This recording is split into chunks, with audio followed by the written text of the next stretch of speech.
In 1826, a stonecutter by the name of Captain William Morgan, he was also a Christian. He was a Mason and a Christian, and eventually those two clashed, and he decided he not only had to leave the Masonic order, but he had to expose it to get other guys to leave the Masonic order too. So he was the first American to publish the first 3 degrees of the Masonic oaths.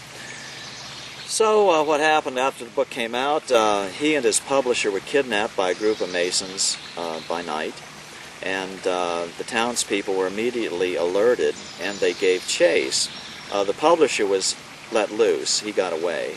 But they kept Morgan and ended up killing him. They wrapped him in chains and threw him in a river, and so Morgan was killed. But of course his book lives on. I have a copy of it. Anybody can buy it, detailing the first 3 degrees of Freemasonry.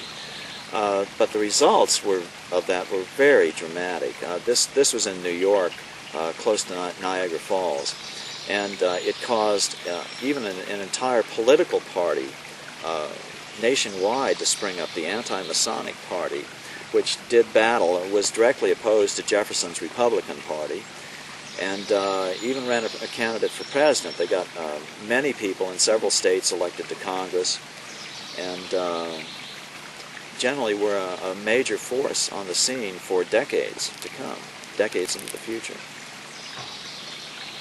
On that anti-Masonic party, I've heard from another source that it was later discovered that the anti-Mason party was being run by Masons. Any truth to that? Was the anti-Masonic party being run by Masons? I don't know the facts, but it wouldn't surprise me at all, because Masons love to infiltrate organizations. I mean, they've infiltrated the major religions in this country to where we went to a church in Upperville, Virginia for a while, and after the pastor learned that I was doing this book, he came out and said, yeah, you know, I was a Mason, and I started speaking out against it from the pulpit, and my career plummeted from that point. So he was at this little backwater Baptist church in Upperville, and he said that 90% of the Southern Baptist hierarchy are Masons, and that if you wish to excel in the Southern Baptist ministry, you have to be a Mason.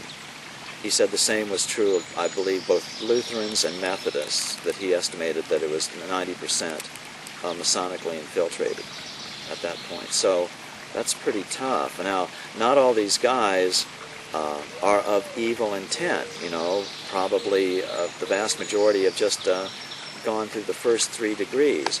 But even then, Masons, you know, can subtly influence them, and that's why there's a huge battle every year in the Southern Baptist annual conference over whether to come out strongly opposing Freemasonry. It's a huge battle every year.